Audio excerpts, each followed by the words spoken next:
Hello everyone, তোমরা অনেকেই আমাকে রিকোয়েস্ট করেছিলে কাঁকরোলের এই রেসিপিটা শেয়ার করার জন্য, তাই আজ চলে এলাম তোমাদের সামনে পুরভরা কাঁকরোলের রেসিপি নিয়ে। প্রথমে দুটো কাঁকরোল নিয়ে উপরের কাটা কাটা অংশটা ছাড়িয়ে নিয়ে দু টুকরো করে 5 মিনিট মতো সিদ্ধ করে নেব। খুব বেশি সিদ্ধ করার প্রয়োজন নেই। অন্যদিকে মিক্সিতে 1 চামচ সাদা সর্ষে, হাফ চামচ চালমগজ, দুটো কাঁচা লঙ্কা দিয়ে পেস্ট করে নেব। চালমগজের পরিবর্তে নারকেল ব্যবহার করলে আরও ভালো হয়। আমার কাছে এই মুহূর্তে নারকেল ছিল না, তাই আমি চালমগজ ব্যবহার করলাম। এবার সিদ্ধ করে রাখা কাঁকরোলের টুকরোগুলোকে ঠান্ডা করে একটা চামচের সাহায্যে কাঁকরোলের ভিতরের অংশটা বেশ ভালোভাবে বের করে নেব। এবার কড়াইতে সর্ষের তেল গরম করে কিছুটা পরিমাণ পেঁয়াজ কুচি দিয়ে পেঁয়াজ কুচিটাকে হালকা ভেজে নিয়ে দিয়ে দেব কাঁকরোলের সেই ভেতরের অংশটা। পরিমাণ মতো নুন, হলুদ গুঁড়ো, সামান্য জিরে গুঁড়ো দিয়ে বেশ ভালোভাবে কিছুক্ষণ ভেজে নিয়ে অ্যাড করে দেব সেই সর্ষে আর চালমগজ বাটা।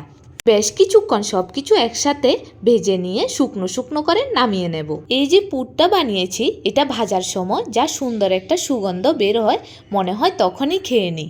এবার নামিয়ে নেওয়া পুরটা সবগুলো কাঁকরোলের পেটের ভেতরে বেশ ভালোভাবে ঠেসে ঠেসে ভর্তি করে দেব। কাঁকরোলটা সিদ্ধ করার সময় লক্ষ্য রাখতে হবে যেন খুব বেশি নরম না হয়ে যায়। খুব বেশি নরম হয়ে গেলে কাঁকরোলের ভেতরের অংশটা বের করার সময় ভেঙে যাওয়ার সম্ভাবনা থাকে। আমি এখানে সব পুরগুলো কাঁকরোলের পেটের ভেতরে ঢুকিয়ে 4টে মতো পুর তৈরি করে নিয়েছি।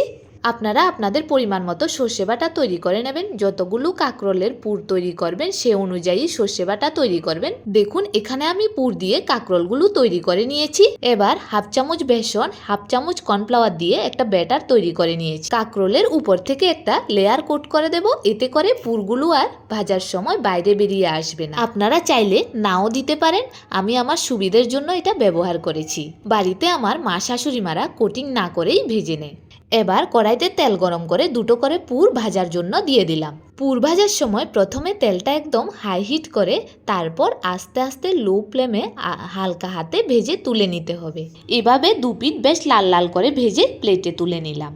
যে সকল দাদা দিদিভাইরা আমাকে কমেন্টে রিকোয়েস্ট করেছিলেন পুরভরা কাঁকরোলের রেসিপি শেয়ার করার জন্য, অবশ্যই একবার বাড়িতে ট্রাই করে দেখবেন। আশা রাখছি আপনাদের ভালো লাগবে। আমাদের পরিবারের সকলের গরম ভাতে এই পুরভরা কাঁকরোল ভীষণ প্রিয়। ধন্যবাদ সবাইকে।